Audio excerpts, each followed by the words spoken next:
Morning बच्चों, एक नए सेशन के साथ में हम लेकर आ गए हैं कम्युनिटी के कुछ इंपॉर्टेंट क्वेश्चंस। और कम्युनिटी के साथ साथ में कुछ और क्वेश्चन रखे, लेकिन मोस्ट ऑफ द हमने कम्युनिटी सब्जेक्ट से लिया है क्योंकि आने वाले CHO एग्ज़ाम में ताकि आप लोगों के लिए बेनिफिट हो सके। चलिए स्टार्ट करते हैं इस सेशन का फर्स्ट क्वेश्चन। तो on the basic health worker MPW for 1000 population was recommended by. Health worker MPW multipurpose health workers होते हैं ये। इनका काम होता है फील्ड विजिट करना, फील्ड में जाकर ये विजिट करते हैं।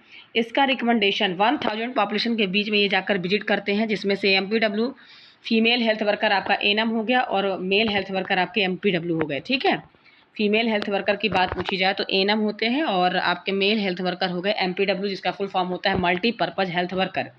MPW का फुल फॉर्म क्या होता है? Multipurpose health worker. ये पॉपुलेशन 1000 पॉपुलेशन में जाकर क्या करते हैं? ये विजिट करते हैं। इनका काम होता है किसी भी डिसीज़ को जैसे फाइंड आउट करना, या मलेरिया के जब वैक्सीनेशन होता है तो उसमें विजिट करना। ठीक है, तो ये जाके क्या करते हैं? विजिट करने का काम इनका स्पेसिफिक रूप से होता है MPW वर्कर्स का। यहाँ पे पूछा जा रहा है कि ये रिकमेंडेशन कौन सी कमेटी में दिया गया है, तो इसका रिकमेंडेशन दिया गया है आपका किस कमेटी में? चड्ढा कमेटी में दिया गया है। इसका करेक्ट ऑप्शन होगा ऑप्शन ए। देखिए, थोड़ा सा हम कमेटी के बारे में डिस्कशन करेंगे, बाकी अगर इसका डिस्कशन करेंगे तो आप लोग हमारी थ्योरी बेस्ड क्लास को वॉच करते रहिए। मैं अभी आने वाले सेशन में कमेटी के भी क्वेश्चन रखूँगी उसमें, ठीक है, ताकि CHO के एग्ज़ाम में वो बेनिफिट हो सके। अभी हम गायनिक ले रहे हैं क्लास में, जिसको वॉच करना होगा तो वो बच्चे देख सकते हैं। तो चड्ढा कमेटी, मुखर्जी कमेटी, चलिए कमेटी के बारे में थोड़ा डिस्कशन करेंगे। सबसे पहले हमारी आई थी भोर कमेटी। भोर कमेटी कब लॉन्च हुई थी? तो 1942 में लॉन्च हुई थी, ध्यान रखिएगा। ठीक है, आपका भोर कमेटी 42 नहीं 46 में लॉन्च हुई थी, ध्यान रखिएगा। जो आपका भोर कमेटी कब लॉन्च की गई? आपकी 1946 में, ध्यान रखिएगा। कब लॉन्च की गई थी? 1946 में। वहीं इसके बाद भोर कमेटी आया, देन इसके बाद आपका मुदलियार कमेटी आया, 62 में लॉन्च हुई जो कि। इसके बाद आपका चड्ढा कमेटी आई जो कि 1963 में लॉन्च हुई। इसके बाद आपका मुखर्जी कमेटी आई जो 1965 में लॉन्च हुई। इसके बाद आपका जुंगल वाला कमेटी आया, ध्यान रखिएगा, जुंगल वाला कमेटी जो कि 1967 में आया। ठीक है, इसके बाद आपका आता है करतार सिंह कमेटी। करतार सिंह कमेटी कब आई? तो ध्यान रखिएगा 1973 में आई। 1973 में क्या, देखिए इनका रिपोर्ट जो तैयार किया गया था वो 72 में, लेकिन इनका जो एडॉप्टेशन हुआ था वो कब हुआ था? 1973 में। तो करतार सिंह कमेटी कब आई? 1973 में आई। देन इसके बाद आपका आता है श्रीवास्तव कमेटी। तो श्रीवास्तव कमेटी कब आई? 1975 में आई। इसका रिपोर्ट भी 74 में तैयार कर दिया गया था, लेकिन इसको अमेंडमेंट कब किया गया? तो ये कब किया गया था? 1975 में। लास्ट में आपका आता है रूरल हेल्थ स्कीम। लास्ट में क्या आ जाता है आपका? रूरल हेल्थ स्कीम आ जाता है, RHS जिसको हम बोलते हैं। ये कब आया था आपका? तो रूरल हेल्थ स्कीम 1977 में आ गया। लास्ट तक इसका क्या चला? तो इतनी सारी कमेटी है, ध्यान रखिएगा। तो सबसे पहले हमारी भोर कमेटी आती है, जो कि भोर कमेटी का लॉन्चेस डेट है आपका 1946। इसका काम क्या होता है? तो इस कमेटी के अंदर में क्या रिकमेंडेशन दिए गए थे? तो पुअर हेल्थ वर्कर जो होते थे उनमें सबसे ज़्यादा जो इन्फेंट मोर्टालिटी रेट या मैटरनल मोर्टालिटी रेट, और एजुकेशन को इम्प्रूव करना। पुअर हेल्थ वर्कर कैसे? जैसे जिनके पास घर नहीं था, पीने योग्य पानी नहीं था, प्रॉपर वाटर सप्लाई करना, और सैनिटेशन के बारे में उनको एजुकेट करना, ये सारा रिकमेंडेशन किस में दिया गया था? भोर कमेटी के अंडर में दिया गया था। समझ में आया? तो आपका भोर कमेटी कब लॉन्च किया गया था? 46 में। चड्ढा कमेटी 62 में किया गया था। उसके बाद आप मुदलियार कमेटी आपका 62 में, 63 में चड्ढा कमेटी, 65 में आपका मुखर्जी कमेटी, 67 में आपका जुंगल वाला कमेटी। देन इसके बाद आपका करतार सिंह कमेटी जो कि 73 में था। इसके बाद लास्ट में श्रीवास्तव कमेटी और रूरल हेल्थ स्कीम। इतनी सारी कमेटियाँ क्या की गई थी, और सारी कमेटियाँ को जो मतलब इम्पोर्टेंट जो रोल था, देखिए जो श्रीवास्तव कमेटी वगैरह हो गई, इन कमेटियों का जो रोल था क्या था? मेडिकल एजुकेशन को इम्प्रूव करना। मतलब जैसे जैसे कमेटी रेडी होती गई तो डेवलपमेंट प्लानिंग कमेटी किसको बोला जाता है? तो आपका डेवलपमेंट प्लानिंग कमेटी सबसे पहले तो भोर कमेटी आई थी। इसलिए सबसे पहले जो डेवलपमेंट स्टार्ट हुआ था, कहाँ से स्टार्ट हुआ था? भोर कमेटी से स्टार्ट हुआ था, इसलिए उसको डेवलपमेंट और प्लानिंग कमेटी के नाम से जाना जाता है, ध्यान रखिएगा। तो जो कमेटी जो 1000 पॉपुलेशन में वर्क करने का काम MPW का जो रोल बताया गया था, किसके अंदर बताया गया था? आपका चड्ढा कमेटी के अंदर बताया गया था, इसलिए इसका करेक्ट ऑप्शन होगा ऑप्शन ए। कमेटी बहुत इंपॉर्टेंट है, इसलिए इसमें से पढ़ लीजिएगा क्योंकि 20-20 में बनने वाले क्वेश्चंस होते हैं। ठीक है, तो सारे कमेटियों को आप अच्छे से डीप में पढ़िएगा, और इनको नहीं समझ में आएगा तो हम कम्युनिटी की जो थ्योरी क्लास ले रहे हैं तो अभी उसमें जाके आप इसको वॉच करिएगा। चलिए नेक्स्ट क्वेश्चन हम देखेंगे। Jet track method use in the, ये हम पहले वाले सेशन में भी क्वेश्चन रखे थे और हमने कुछ क्वेश्चन कंटिन्यू इसलिए कर रहे हैं क्योंकि आने वाले हो सकता है सीएचओ एग्जाम ये क्वेश्चन पूछे जाए, इसलिए हम इनको रिपीट भी कर रहे हैं, ध्यान रखिएगा। तो जेट ट्रैक मेथड्स आप कौन से इंजेक्शन में यूज़ करते हो? आईएम में करते हो, आईवी में करते हो, आईडी में करते हो या एससी में करते हो? तो आईएम मतलब क्या होता है? इंट्रामस्कुलर। तो जेट ट्रैक मेथड सभी को मालूम है, आईएम में करते हैं जो 90 डिग्री एंगल मेथड्स में आप यूज़ करते हो, जेट ट्रैक मेथड्स होता है जो हम इंट्रामस्कुलर रूट से लगाते हैं, ठीक है। आईवी इंट्रावीनस हमारा तो 35 आपका 25 डिग्री एंगल होता है। इंट्राडर्मल क्या होता है आपका 15 डिग्री हो गया आपका, ठीक है। और इसके बाद आपका होता है सबक्यूटेनियस, ठीक है। तो 45 डिग्री एंगल पर, सॉरी आईवी जो होता है आपका कितना होता है आपका 45 डिग्री एंगल पर होता है। इसके बाद आपका सबक्यूटेनियस हो गया, इसके बाद आपका इंट्राडर्मली हो गया, इंट्राडर्मल आपका 15 डिग्री एंगल में होता है। तो आपका आईवी हो गया, सबक्यूटेनियस हो गया, ठीक। तो इसमें ध्यान रखिएगा आप, ये सबक्यूटेनियस में देखिए, सॉरी इसमें सबक्यूटेनियस में नहीं होता है 9, इसमें सबक्यूटेनियस में होता है आपका 45 डिग्री, ध्यान रखिएगा कितना होता है 45 डिग्री सबक्यूटेनियस का होता है। आईवी का होता है 25 डिग्री, आईएम का होता है 90 डिग्री और आईडी का होता है 15 डिग्री, ध्यान रखिएगा। तो अलग अलग सभी के एंगल्स होते हैं। इंट्राडर्मली रूट में जैसे कि बीसीजी वैक्सीन हम लगाते हैं, ठीक है, बीसीजी वैक्सीन हम इंट्राडर्मली रूट में लगाते हैं। सबक्यूटेनियस में जैसे मीजल्स वैक्सीन जो लगाई जाती है, और आईएम में हो गया 90 डिग्री जो इंजेक्शन लगता है आपका आईएम रूट में लगता है। इसके बाद आईवी क्या होता है 25 डिग्री एंगल पे, ये सारे इंजेक्शन क्या होते हैं, सभी इंजेक्शन अलग अलग एंगल पर लगाए जाते हैं। तो ध्यान रखिएगा जेट ट्रैक मेथड जो यूज़ किया जाता है कौन से रूट में होता है, आईएम रूट में। नेक्स्ट क्वेश्चन हम देखेंगे, the nurse assessing a dark skin client for sign of join, देखिए ज्वाइंट नहीं होगा, ज्वाइंडिस होगा यहाँ पे थोड़ा सा प्रिंट मिस्टेक हुआ है, यहाँ पे होगा ज्वाइंडिस, क्या होगा ज्वाइंडिस, ज्वाइंडिस यानी पीलिया, ज्वाइंडिस का जो पेशेंट होता है, ठीक है। The nurse is assessing a dark skin client for sign of jaundice is the nurse can best detect jaundice in the sign up joint, ठीक है। ध्यान रखिएगा क्या लिखा है इसमें कि एक नर्स है वहाँ पे और डार्क स्किन वाला क्लाइंट आता है ज्वाइंटिस का, तो ए साइनिंग, ठीक है, स्किन डार्क स्किन वाला मतलब ब्लैक स्किन जिसकी है, ऐसा पेशेंट आता है। तो client for sign in the, किसका साइन देखने को मिलता है, ज्वाइंट का साइन, ज्वाइंटिस का साइन देखने को मिलता है। तो बेस्ट डिटेक्ट कैसे वो कर सकती है, उसको ज्वाइंटिस का पता लगाना है तो वो कैसे डिटेक्ट कर सकती है। तो देखिए ऑप्शन देखिए, hard palate, palm of the hands, sclera या सोल ऑफ द फीट। तो एक चीज़ ध्यान रखिएगा, ज्वाइंटिस किसकी वजह से होता है, सबसे पहले तो आपको जानना होगा। तो ज्वाइंटिस क्या होता है, जब बिलीरुबिन का लेवल ब्लड में इंक्रीज हो जाता है।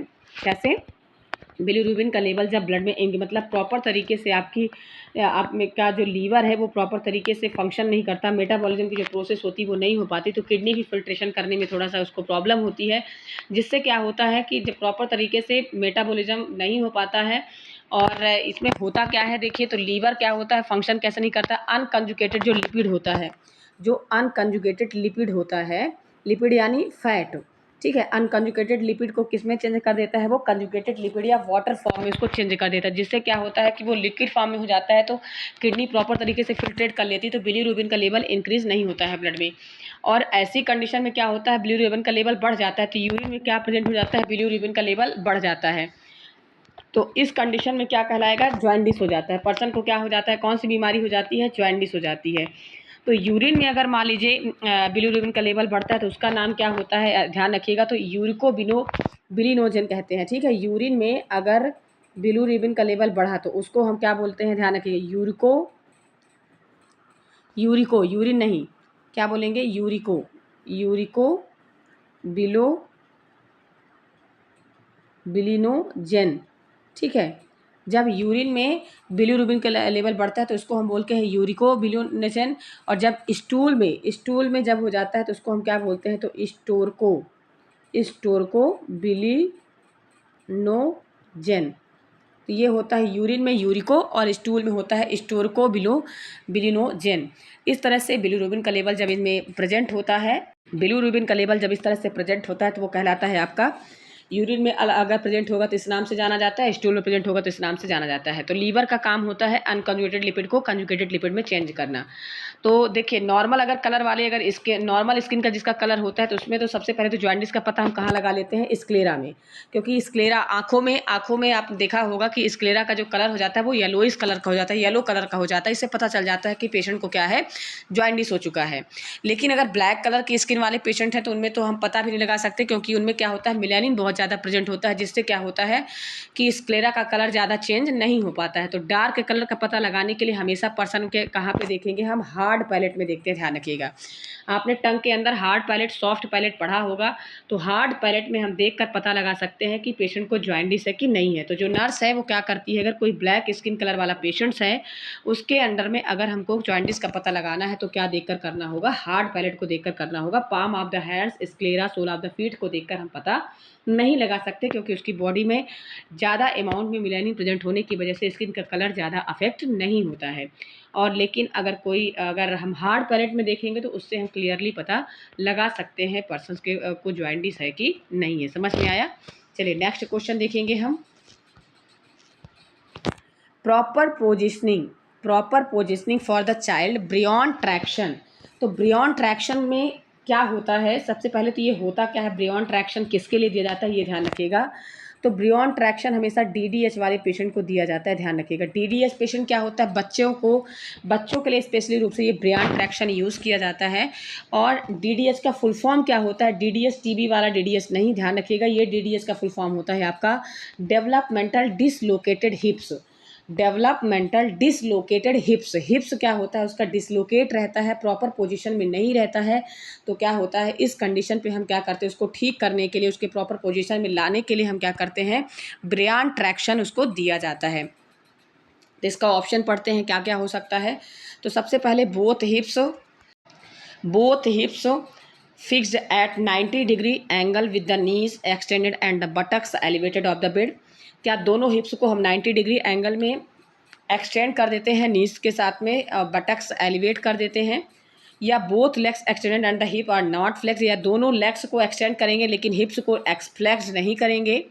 या बोथ हिप्स एंड, यहाँ पे क्या होना चाहिए, आपका जो नाइस दिया है ध्यान रखिएगा, आपका लिखा है बोथ हिप्स एंड नाइस, तो यहाँ पे नाइस नहीं है, बोथ हिप्स एंड नीज है।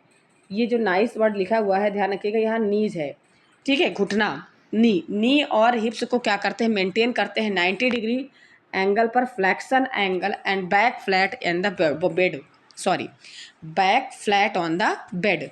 तो हिप्स और नीज को हम मेंटेन करते हैं। सबसे पहले तो ध्यान रखिएगा, मान लीजिए कि ये कोई बच्चा है और ऐसे लेटा हुआ है और इसके दोनों पैर हैं, तो इस तरह से इसका जो हिप्स और नी वाला जो पोर्शन है इसको हम थोड़ा सा 90 डिग्री तक एलिवेट करके रखेंगे, ठीक है, दोनों।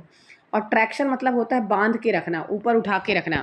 ट्रैक्शन यानी बांधना, ऐसे ट्रैक्शन मतलब ऐसे वजन वाला कोई भी ऐसा मटेरियल वहाँ पे रखेंगे उसको, ताकि उसका पैर इधर उधर मूव ना हो सके, उसको हम बांध करके रखेंगे, ट्रैक्स खींच कर रखते हैं, ठीक है, ट्रैक्शन मतलब कहलाता है। तो ब्रियॉन ट्रैक्शन में 90 डिग्री फ्लैक्स करके उसके पैर को हम रखेंगे, और एक्सटेंड करके, मोड़ के हम नहीं रखेंगे, ध्यान रखना, एक्सटेंड नहीं करना, क्योंकि इसमें जो फर्स्ट ऑप्शन है, ऑप्शन ए है, देखिए उसमें एक्सटेंड वर्ड लिखा है, नहीं तो इसका करेक्ट ऑप्शन ए ही हो जाता है। लेकिन यहाँ पे हमको क्या करना है, फ्लैक्स करके रखना, तो इसका करेक्ट ऑप्शन सी होगा। कौन सा ऑप्शन होगा, सी, क्योंकि नीज और हिप्स को 90 डिग्री में तो रखेंगे लेकिन हम इसको फ्लैक्स करके रखेंगे, बिल्कुल फोल्ड करके नहीं रखना है। एंड बैक कैसा होना चाहिए, आपका फ्लैट पोजीशन में होना चाहिए। अफेक्ट डीप ऑप्शन में क्या लिखा है, leg extend with slight hip flexion, नहीं, ना लेग एक्सटेंड रहेगा ना तो हिप रहेगा, इसमें दोनों नीज और आपका हिप्स दोनों ही क्या रहेंगे, आपका 90 डिग्री में फ्लेक्शन पोजीशन पे रहेंगे, और बैक साइड क्या रहेगा, पूरा फ्लैट रहेगा। तो वो प्रॉपर रूप से क्या होगा, अपनी पोजीशन में आ सकेगा। समझ में आया? तो ब्रियॉन ट्रैक्शन किसके लिए यूज़ किया जाता है, हिप डिसलोकेशन वाले पेशेंट के लिए किया जाता है। नेक्स्ट क्वेश्चन देखेंगे हम। In acute rheumatoid fevers of the major symptom, acute rheumatoid जो फीवर होता है आपका, तो ये मेजर सिम्टम, रिमोटाइड फीवर सभी को मालूम है, रिमेटिक फीवर सभी को मालूम है, जॉइंट में जो होने वाला पेन होता है आपका, जॉइंट में रिमेटॉइड अगर वर्ड कहीं पे आता है मतलब रिलेटेड टू जॉइंट, तो जॉइंट में अगर कोई भी इन्फ्लामेशन हो जाता है उसकी वजह से अगर पेन हो रहा है तो वो क्या कहलाता है, एक्यूट रिमेटॉइड रिमेटिक फीवर में सबसे ज़्यादा सिम्टम, मोस्ट कॉमन सिम्टम देखने को मिलता है, तो कौन सा मिलता है, कोरिया का मिलता है। मैंने कोरिया का आपको बताया था कि इनवॉलेंट्री मसल्स मूवमेंट होना स्टार्ट हो जाता है। जिसको हम बोलते हैं हंटिंगटन कोरिया, भी आपने सुना होगा। तो इनवॉलेंट्री मतलब आपके कंट्रोल में, सेल्फ के कंट्रोल में नहीं रहता है मसल का मूवमेंट, और मूवमेंट होना शुरू रहता है, स्टार्ट रहता है, वो क्या कहलाता है आपका रिमेटिक फीवर में होने वाला सिम्टम। बाकी फीवर भी होता है, एरिथ्मिया भी होता है। एरिथ्मिया मैंने आपको बताया था कि ब्लड कैपिलरीज में स्वेलिंग आ जाना, ब्लड कैपिलरीज में क्या होता है, स्वेलिंग आ जाती है, या किसी इन्फेक्शन की वजह से हो सकता है। तो इससे क्या होता है कि स्किन में रैसेस बन जाते हैं। तो एरिथ्मिया तो होता है, ऐसा नहीं है, ये सारे सिम्टम रिमेटिक फीवर में होते हैं, लेकिन जो मोस्ट कॉमन सिम्टम होता है वो कोरिया का देख रहे हो। कार्डाइटिस मतलब इन्फ्लामेशन ऑफ द हार्ट। तो ये सारे सिम्टम देखने को मिलेंगे, लेकिन मोस्ट ऑफ द कौन सा सिम्टम मिलेगा आपका देखने को, कोरिया का मिलेगा। समझ में आया? इसका करेक्ट ऑप्शन क्या होगा? ऑप्शन ए। चलिए नेक्स्ट क्वेश्चन देखेंगे हम। ए साइनोटिक हार्ट डिसीज एक्सेप्ट। अब इसमें पूछा जा रहा है ए साइनोटिक हार्ट डिसीज क्या होता है। ASD, VSD, PDA, TOF। ASD atrial septal defect, ventricular septal defect, patent ductus arteriosus और को अरेक्शन ऑफ अयोटा। 4 टाइप्स के होते हैं आपके साइनोटिक। साइनोटिक वर्ड क्या होता है? मतलब प्रेजेंस ऑफ ऑक्सीजन, ऑक्सीजन की प्रेजेंस में अगर ये डिफेक्ट हार्ट में देखने को मिलता है, ये कॉजनाइटल हार्ट डिफेक्ट होते हैं, ध्यान रखिएगा। एट बर्थ ही बच्चे में प्रेजेंट होता है, वो कहलाता है आपका हार्ट डिसीज, कॉन्जेनाइटली होते हैं, ठीक है। साइनोटिक हार्ट डिसीज आपका एसडी, VSD और PDA और कोएरेक्शन ऑफ अयोटा एक और होता है। और आपका ए साइनोटिक मतलब absence of oxygen, absence of oxygen में अगर कोई हार्ट डिसीज अगर होती है, वो होती है TOF, tetralogy of Fallot. 4 condition इसमें होते हैं, ध्यान रखिएगा। टेट्रोलॉजी ऑफ फैलोट में क्या होती है? 4 कंडीशन, इसलिए इसका नाम पड़ा है टेट्रो, ठीक है। तो पूछा जा रहा है कि ये साइनोटिक हार्ट डिसीज सभी है, केवल एक को छोड़कर, एक्सेप्ट वर्ड है, एक को छोड़कर। तो ये तीनों क्या होती हैं? साइनोटिक होती हैं। और ए साइनोटिक कौन सी होती है आपकी? तो ए साइनोटिक होती है आपकी TOF। ध्यान रखिएगा, ए साइनोटिक कौन सी होती है आपकी? TOF। इसका करेक्ट ऑप्शन होगा ऑप्शन डी, क्योंकि ये सारी क्या होती हैं? साइनोटिक डिसीज होती हैं, और ए साइनोटिक हो गया आपका TOF। नेक्स्ट क्वेश्चन देखेंगे हम। Anti D injection can be administered with route. Anti D injection जो एडमिनिस्टर्ड किया जाता है, तो आर एच इनकम्पेटिबिलिटी में किया जाता है, ध्यान रखिएगा। एंटी डी इंजेक्शन किस में किया जाता है? RH इनकम्पेटिबिलिटी में किया जाता है। तो ये कब देते हैं? बच्चे को, माँ को, या तो फिर प्रेगनेंसी के टाइम पे ही दे देते हैं, नहीं तो फिर जब बच्चा से अगर जन्म ले लिया है तो 72 आवर्स के अंदर अंदर ये इंजेक्शन दे दिया जाता है, ठीक है, ताकि उसका कॉम्प्लिकेशन ना होने पाए। तो इसको हम कौन से रूट से देते हैं? इसको हम देते हैं IM रूट से। एंटी डी जो इंजेक्शन होता है किस रूट से देते हैं हम? IM रूट से, इंट्रामस्कुलरी देते हैं, ध्यान रखिएगा। नेक्स्ट क्वेश्चन देखेंगे। Malaria transmission cycle are present. Malaria transmission cycle are present. Propagative, cyclopropagative, cyclo development, प्रोको डेवलपमेंट। तो सबसे पहले आपको मालूम होना चाहिए कि मलेरिया क्या होता है। तो मलेरिया तो सभी को मालूम है, फीमेल एनाफ्लिज मॉस्किटो से होने वाला जो इन्फेक्शन है, जो डिसीज है, वो होता है मलेरिया।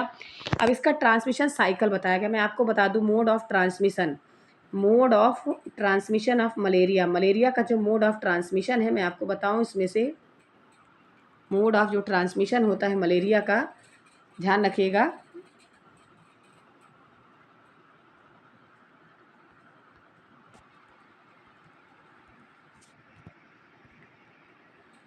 देखिए मोड ऑफ ट्रांसमिशन क्या होता है मलेरिया का। तो इसमें मलेरिया का जो मोड ऑफ ट्रांसमिशन होता है, कितने टाइप्स के होते हैं, ध्यान रखिएगा। तो सबसे पहले तो आपको ध्यान रखना है, एक तो डायरेक्ट होता है, एक होता है इनडायरेक्ट। मैं आपको दोनों के बारे में बता देती हूँ।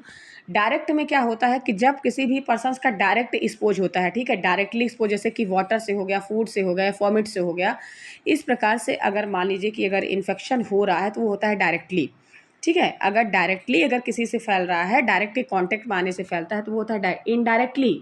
अब इनडायरेक्टली में 2 चीज़ें होती हैं, ध्यान रखिएगा। अब 2 चीज़ें कौन कौन सी होती हैं इनडायरेक्ट में? तो एक तो होता है वेहिकल, वेहिकल के थ्रू होता है, एक होता है वेक्टर बॉर्न।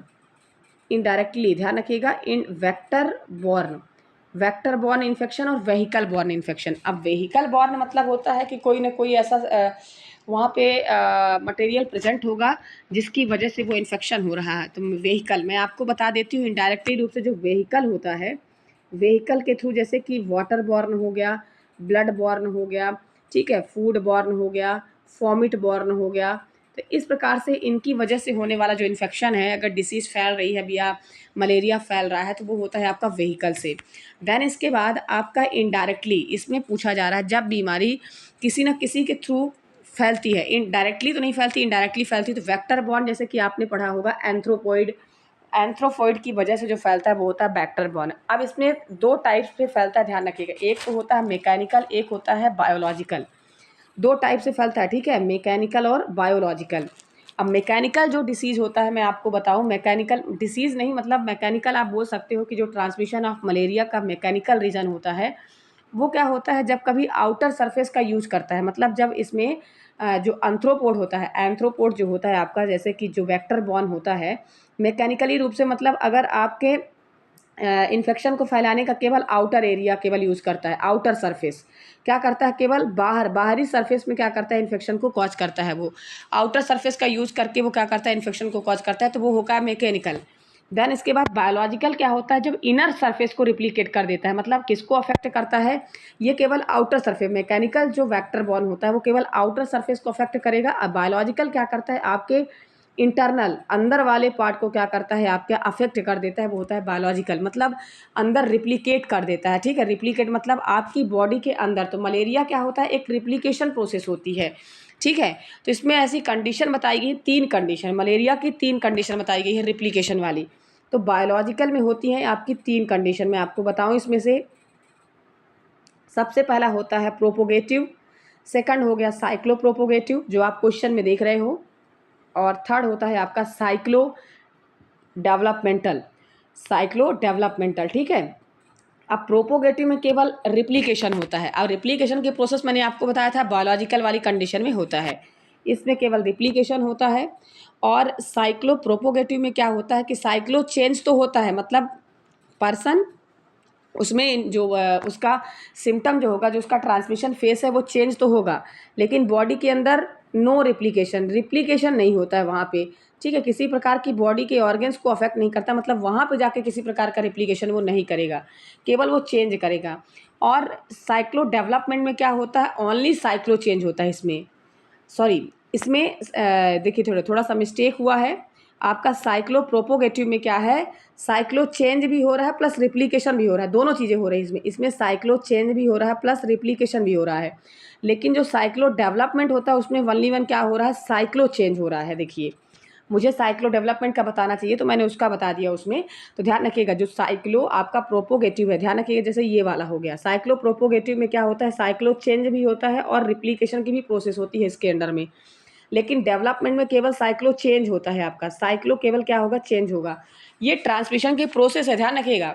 मलेरिया डिसीज़ में जो ट्रांसमिशन की प्रोसेस होती है बायोलॉजिकली वे से, तो जो वेक्टर वन आर्थ्रोपोड हो गया आपका, एंथ्रोपोड जो इन्फेक्शन को जाके कॉज करता है, तो मैकेनिकली और बायोलॉजिकली फॉर्म में करता है, ध्यान रखिएगा। तो प्रोपोगेटिव में रिप्लिकेशन मतलब होता है इनर सरफेस में जाके अफेक्ट कर देना, आपकी बॉडी के अंदर जाके अगर वो अफेक्ट कर रहा है तो वो आपका इनर सरफेस हो गया। आउटर सरफेस मतलब आपके अंदर कुछ इफेक्ट नहीं हुआ है, केवल आउटर सरफेस में अफेक्ट किया। जैसे मान लीजिए कि बॉडी का टेम्परेचर अल्टर्ड हो जाना या स्किन में रह जाना, तो मतलब इनर सरफेस में कुछ अफेक्ट नहीं, केवल आउटर सरफेस में ही अफेक्ट हुआ, तो मैकेनिकली फॉर्म हो जाएगा। लेकिन इनर सरफेस में अगर पेनिट्रेट हो रहा है, रिप्लिकेट हो रहा है, जो वेक्टर बॉर्न का इन्फेक्शन है अगर रिप्लिकेट हो रहा है, कहीं ब्लड में अगर अफेक्ट आ गया, तो मतलब वो क्या कहलाता है आपका साइक्लो, आपका प्रोपोगेटिव होगा और प्रोपोगेटिव होगा। लेकिन साइक्लो डेवलपमेंट में नहीं होता है ये चीज़ें। तो इसमें पूछा क्या गया है, क्वेश्चन में पूछा है कि मलेरिया ट्रांसमिशन साइकिल किसमें प्रेजेंट होता है। तो मलेरिया का जो ट्रांसमिशन का साइकिल है तो आपने देखा है प्रोपोगेटिव में, क्योंकि इसमें दोनों चीज़ें हैं, साइक्लो चेंज भी हो रहा है और रिप्लिकेशन भी हो रहा है, तो मतलब इसमें सबसे ज़्यादा ट्रांसमिशन साइकिल प्रेजेंट है।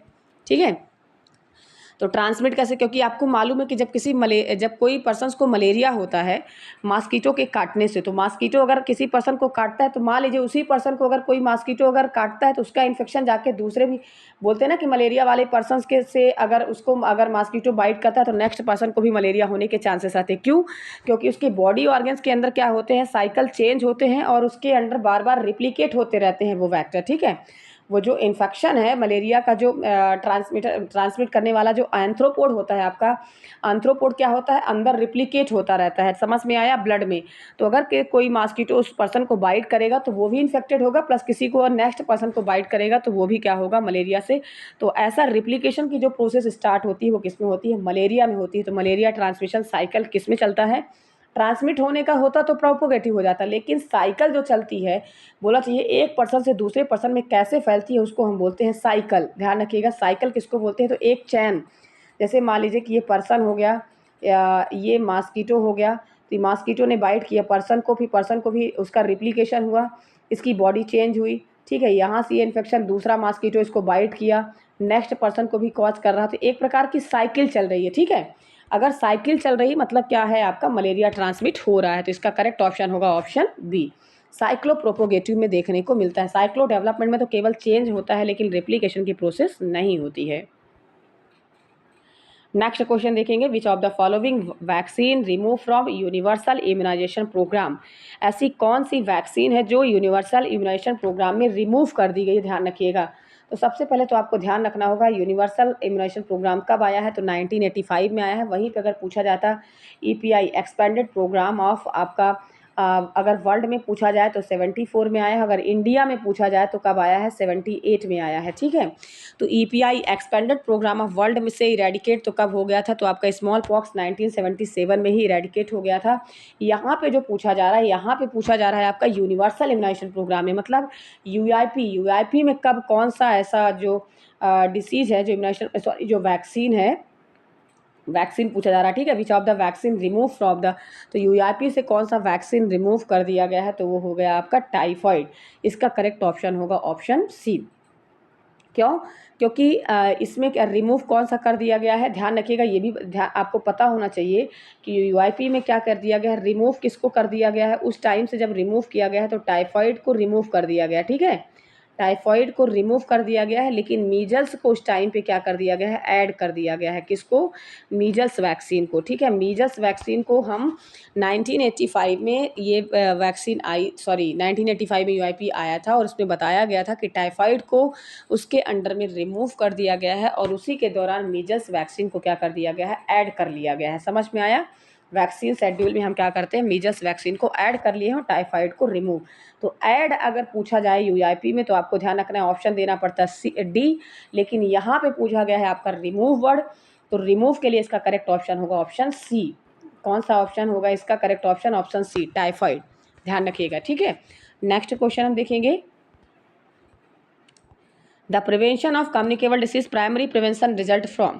तो मैंने आपको बताया था prevention, primordial prevention, primary prevention, secondary prevention है, टर्सरी प्रिवेंशन। तो इसमें प्रिवेंशन ऑफ कम्युनिकेबल, जब किसी भी कम्युनिकेबल डिसीज को आप प्रिवेंट कर लेते हो तो किस में आएगा, आपका इम्यूनाइजेशन में आएगा, स्ट्रिक्ट आइसोलेशन में आएगा, केयरली डायग्नोसिस के ट्रीटमेंट में आएगा, तो इम्यूनाइजेशन में आएगा। क्योंकि कम्युनिकेबल डिसीज हमेशा प्रिवेंट की जा सकती है केवल इम्यूनाइजेशन के थ्रू, ठीक है। समझ में आया, तो ऑप्शन ए होगा। आइसोलेशन, डायग्नोसिस, ये सारे सेकेंडरी पे आपका जाएगा और ट्रीटमेंट किस में चला जाएगा, आपका टर्सरी में चला जाएगा। क्योंकि उस क्योर हो रहा है, रिहेबिलिटेट की कंडीशन में चला जाएगा, तो अर्ली डायग्नोसिस और ट्रीटमेंट आपका सेकेंडरी में जाएगा। ये ट्रीटमेंट भी आपका सेकेंडरी में जाएगा, ध्यान रखिएगा। नेक्स्ट क्वेश्चन देखेंगे, मेन इंटरवेंशन इन प्रिमोडियल प्रिवेंशन। प्रिमोडियल प्रिवेंशन के लिए मेन इंटरवेंशन क्या होता है, तो इम्यूनाइजेशन होता है, अर्ली डायग्नोसिस होता है, कि हेल्थ एजुकेशन होता है, कि अर्ली स्क्रीनिंग होता है। तो ध्यान रखिएगा, जो अर्ली स्क्रीनिंग और ये किस में जाते हैं, आपके सेकेंडरी प्रिवेंशन में, इम्यूनाइजेशन आपका प्राइमरी प्रिवेंशन में जाता है, लेकिन जो हेल्थ एजुकेशन होता है वो मेन इंटरवेंशन किस में जाता है, आपका प्राइमरी प्रिमोडियल प्रिवेंशन में जाता है। ध्यान रखिएगा, हेल्थ एजुकेशन क्या होता है, जैसे स्पेसिफिक रूप से अगर कोई हार्ट डिसीज का पेशेंट है तो उसको गाइड करना, वो क्या कहलाता है, आपका हेल्थ एजुकेशन कहलाता है। प्रिमोडियल मतलब पहले ही डिसीज होने से पहले आप उसको प्रिवेंट कर रहे हो। समझ में, इसका करेक्ट ऑप्शन होगा ऑप्शन सी। इसके बाद नेक्स्ट क्वेश्चन देखेंगे, pap smear screening is example of. Pap smear screening example of, pap smear screening किसका एग्जाम्पल होता है, primary prevention, secondary prevention, primordial prevention, tertiary prevention. तो पैप स्मीयर स्क्रीनिंग मैंने आपको बताया था कि अगर कहीं डायग्नोसिस के लिए आ जाए, अर्ली डायग्नोसिस हो गया, अर्ली ट्रीटमेंट हो गया, अगर ये वर्ड अगर आते हैं मतलब किससे रिलेटेड होगा, आपका सेकेंडरी प्रिवेंशन से होगा। तो इसमें दिया हुआ है option primary, secondary, tertiary, primordial. तो प्रिमोडियल तो नहीं होगा और ना ही ये टर्सरी होगा, कौन सा होगा, आपका सेकेंडरी होगा। पैप स्मीयर स्क्रीनिंग टेस्ट किसके लिए किया जाता है, आपका सेकेंडरी प्रिवेंशन के लिए आता है। इसका करेक्ट ऑप्शन होगा ऑप्शन बी। नेक्स्ट क्वेश्चन देखेंगे हम, the process of secondary health care is.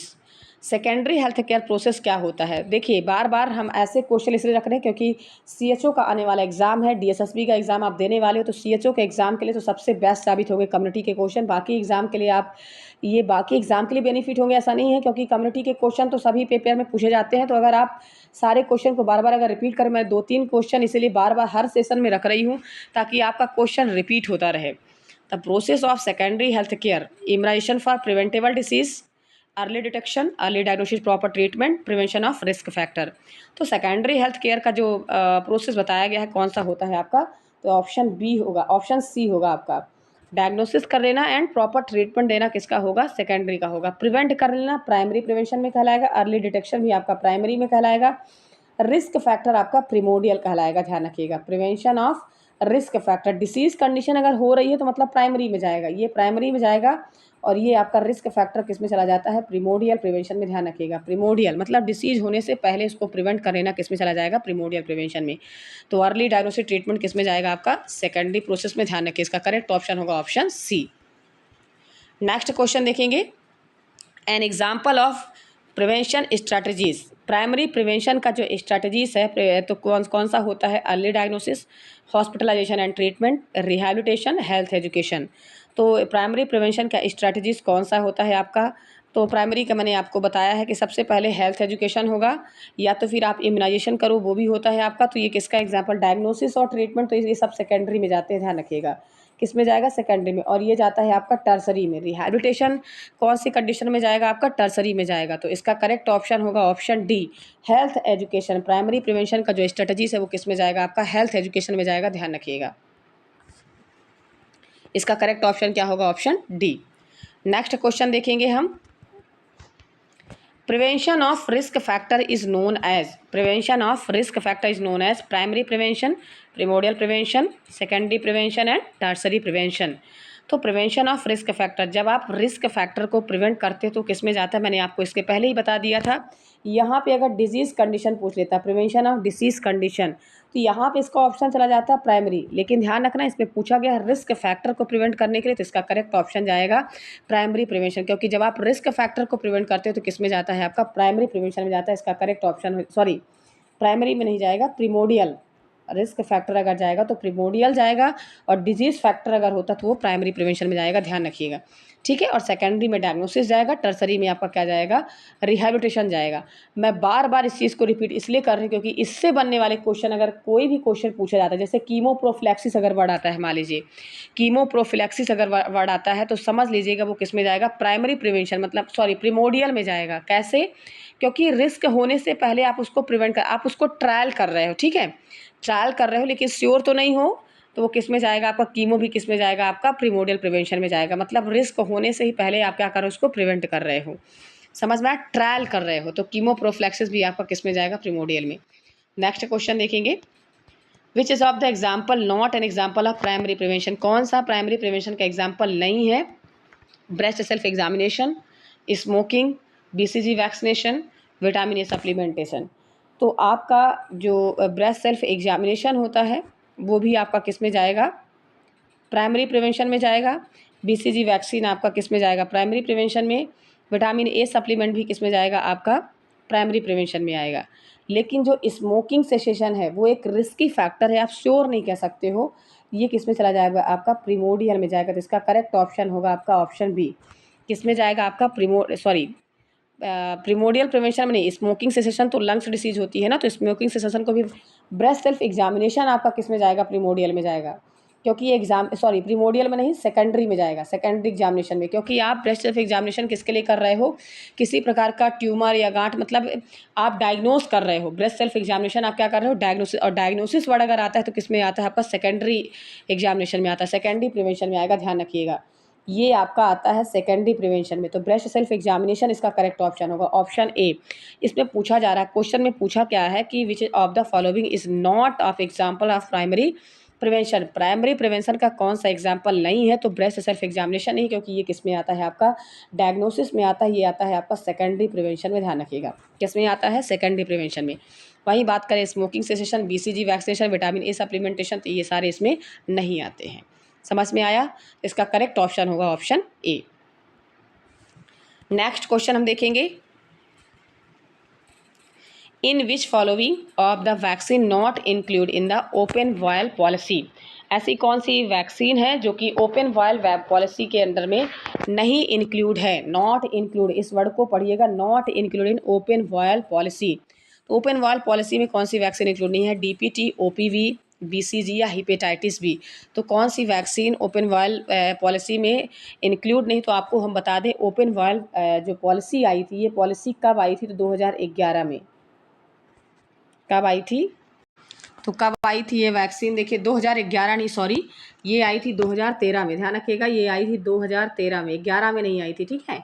By mistake 2011 हुआ, 2013 में आई थी, ध्यान रखिएगा। और open vial vaccine under UIP के अंडर में आई थी। और ये क्यों आई थी? जो वास्टेज ऑफ वैक्सीन का जो वास्टेज था उसको कम करने के लिए, ओपन वायल वैक्सीन को रखा गया।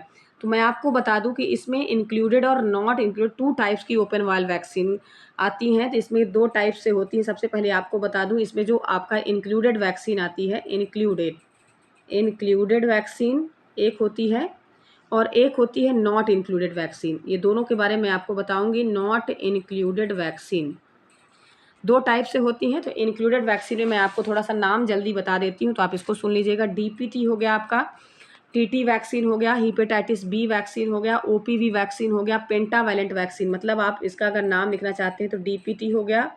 आपका कौन कौन सा वैक्सीन होता है? तो हेपेटाइटिस आपका बी वैक्सीन हो गया, टीटी वैक्सीन हो गया, देन इसके बाद आपका ओपीवी वैक्सीन हो गया, पेंटावैलेंट वैक्सीन हो गया। समझ में आया? पेंटावैलेंट, ध्यान रखिएगा कौन कौन सी वैक्सीन होती हैं। तो पेंटावैलेंट वैक्सीन इसके अंडर में आती है, ध्यान रखिएगा। तो DPT, hepatitis B, TT, OPV, ये सारी इंक्लूडेड वैक्सीन के अंदर में आती हैं। जो वैक्सीन, और एक चीज़ और ध्यान रखिएगा, इंक्लूडेड वैक्सीन में जो वैक्सीन डाइल्यूट नहीं करते हैं, ठीक है, जो वैक्सीन डाइल्यूट नहीं करते हैं वो वैक्सीन किस में आती है? आपकी इंक्लूडेड वैक्सीन में। और नॉट इंक्लूडेड में, इसके अंदर हम वैक्सीन को डाइल्यूट करते हैं। तो जैसे डाइल्यूट फॉर्म में क्या आता है आपका? बीसीजी हो गया। बीसीजी जो आता है आपका किस में आता है? नॉट इंक्लूडेड में आता है, जो कि डाइल्यूट फॉर्म में आता है, ध्यान रखिएगा। समझ में आया? मतलब जो वैक्सीन आपके डाइल्यूट फॉर्म में आती हैं, किस में आएगा आपका? जिसका आप डाइल्यूट करके वैक्सीन तैयार करते हो, जैसे लाइव वैक्सीन हो गया, तो वो किस में आएगा आपका? नॉट इंक्लूडेड में आएगा। नॉट इंक्लूडेड से ध्यान रखिए कि जो डाइल्यूट होता है और इंक्लूडेड में डाइल्यूट नहीं होता है, जैसे ओपीवी हो गया, टीटी हो गया आपका, हेपेटाइटिस बी हो गया और डीपीटी हो गया। तो बीसीजी हो गया इसका एग्जाम्पल, और मीजल्स हो गया जैसे इसका एग्जाम्पल, मीजल्स हो गया, जापानीज इंसेफेलाइटिस हो गया, ठीक है। तो ऐसी जो वैक्सीन आती है किस में आती है? आपकी नॉट इंक्लूडेड में आती है। नाम याद रखिएगा, समझ में आया? और एक इम्पॉर्टेंट फैक्ट और है, जो आपका इंक्लूडेड वैक्सीन होता है वो 28 डेज तक में क्या कर सकते हैं? इसका हम यूज़ कर सकते हैं। लेकिन जो आपका नॉट इंक्लूडेड है, केवल 4 आवर्स तक हम यूज़ कर सकते हैं, 4 घंटे तक ही इसका हम यूज़ कर सकते हैं, ध्यान रखिएगा। जैसे मीजल्स का वैक्सीन हो गया और आपका जापानी इंसेफेलाइटिस बीसीजी वैक्सीन हो गया, डाइल्यूट करने के बाद केवल हम इसको कितने टाइम तक यूज़ कर सकते हैं? 4 घंटे तक, ध्यान रखिएगा। समझ में आया? तो वहीं पे अगर हम बात करें, जो क्वेश्चन में पूछा गया है, देखिए क्या पूछा गया है? Vaccine is not included open vial policy. तो ओपन वायल तो 2 प्रकार से होती है, इंक्लूडेड और नॉट इंक्लूडेड। और मैंने आपको बताया कि इंक्लूडेड जो कि डाइल्यूट फॉर्म में आती है वो होता है आपका नॉट इंक्लूड। तो इसमें आपको देखना है कि डाइल्यूट कौन सी वैक्सीन की जाती है। तो टीपीटी तो की नहीं जाती, ना तो ओपीवी की जाती है, यहाँ पे की जाती है आपकी बीसीजी। अगर मीजल्स होता तो इसका करेक्ट ऑप्शन तो सी होगा। अगर मीजल्स होता या तो जापानी इंसेफेलाइटिस होता आपका, तो ये सारे ऑप्शन होंगे आपके नॉट इंक्लूडेड में। और इंक्लूडेड में आपका आ जाएगा DPT, OPV, hepatitis B, OPV और पेंटावैलेंट वैक्सीन, ये सारी किस में आ जाएंगी? आपकी इंक्लूडेड वैक्सीन में आती हैं, ध्यान रखिएगा। तो इस प्रकार से ओपन वायल वैक्सीन कब आई थी? तो 2013 में आई थी। और ये vaccine under UPI, universal immunisation of programme के अंडर में वैक्सीन का जो वास्टेज होता था, मतलब इतना सारा वास्टेज हो जाता था वैक्सीन का, तो उसको कम करने के लिए ये वैक्सीन को रखा गया था, ओपन वायल वैक्सीन को लाया गया। समझ में आया? इसलिए वैक्सीन लाने का मेन उद्देश्य था, ठीक है। तो इसका करेक्ट ऑप्शन क्या हो जाएगा? Option C. चलिए ठीक है, आज का सेशन इतना ही। और जिन भी बच्चों को जिस भी क्वेश्चन में अगर प्रॉब्लम होती है वो तो कमेंट्स करके हमको ज़्यादा से ज़्यादा बताएं, क्योंकि हमें देखिए हमको ये पता नहीं चल पाता है कि बच्चों को क्या प्रॉब्लम हो रही, क्या नहीं हो पा रही। क्वेश्चन अगर समझ में नहीं आता, ठीक है, हम एक बार में नहीं, दोबारा के सेशन में आपको वही चीज़ें समझाएंगे। और अभी के सेशन में हम ज़्यादातर कम्युनिटी के क्वेश्चन रखें, क्योंकि बहुत सारे बच्चे सीएचओ का प्रिपरेशन कर रहे हैं। और देखिए कुछ बच्चों का क्वेश्चन है कि एएनएम के एग्ज़ाम के लिए क्या प्रिपरेशन कराएं। तो एएनएम का सिलेबस और आपका सीएचओ का सिलेबस मोस्ट ऑफ द मिलते जुलते हुए सिलेबस है, ध्यान रखिएगा। तो ज़्यादा परेशान होने की बात नहीं है, ये सिलेबस मिल डीएसएसबी एग्ज़ाम जैसे हो गए आपके सेंट्रल के जो मेनली एग्ज़ाम होते हैं उनका थोड़ा सा टफ सिलेबस होता है। तो उसके लिए आपको थोड़ा सा ब्रीफ में पढ़ना होगा। आपको जब तक आपकी थ्योरी पूरी स्ट्रांग नहीं होगी तो फिर आप उसको आंसर देने में आपको प्रॉब्लम होगी, ध्यान रखिएगा। बाकी जो अभी सीएचओ का जो एग्ज़ाम होने वाला है, जो एएनएम के मतलब एग्ज़ाम होने वाले हैं, ऐसे अगर एग्ज़ाम स्टेट के जो एग्ज़ाम होते हैं आपके, तो आप अगर इसमें से अगर MCQ बेस्ड क्वेश्चन को बार बार रिवाइज करते हो अगेन मोर अगेन, इससे क्या होता है कि आपका जो क्वेश्चन पावर है वो स्ट्रांग होता जाता है। तो बार बार इसको कंटिन्यू वॉच करिए। ये मत सोचिए कि मतलब हमको किसमें इस सेशन में हमको ज़्यादा अच्छा क्वेश्चन मिला तो हम इसको रीड करेंगे, इसको नहीं रीड करेंगे, ऐसा नहीं है। सारे सेशन को देखिए, अच्छा हो कि बुरा, जैसा भी हो, कुछ ना कुछ तो आपको उसमें से नॉलेज मिलेगा। ठीक है, कहीं ना कहीं क्वेश्चन आपके इंपॉर्टेंट रखे गए, हर सेशन से लिए गए। और जिनको अगर थ्योरेटिकल बेस अगर समझना है तो मैं अभी यूट्यूब चैनल में बना रही हूँ थ्योरी बेस्ड क्वेश्चन, तो उसको आप वॉच करिए। और अगर समझ में नहीं आया तो उसको कमेंट करके, अभी थोड़ी सी मेरी तबीयत ख़राब हो गई थी जिसकी वजह से मैं क्लास नहीं ले पा रही थी 3-4 दिन से, तो मैं अभी क्लास फिर से कंटिन्यू करूँगी। आप उसमें देखिए। मोस्ट ऑफ द मैं कम्युनिटी के क्वेश्चन अब रखूँ, क्योंकि CHO में ज़्यादातर कम्युनिटी के क्वेश्चन पूछे जाते हैं। जो बच्चे CHO का प्रिपरेशन करते हैं उनके लिए हेल्पफुल हो सकती है वो क्लास। तो चलिए, धन्यवाद, आज का सेशन इतना ही। और क्लास को ज़्यादा से ज़्यादा बच्चों को शेयर करिए, लाइक करिए, सब्सक्राइब करिए, GS इंडिया ग्रुप को ज़्यादा से ज़्यादा शेयर करिए। धन्यवाद। कल के एक नए सेशन के साथ में फिर लेके आएंगे क्लास।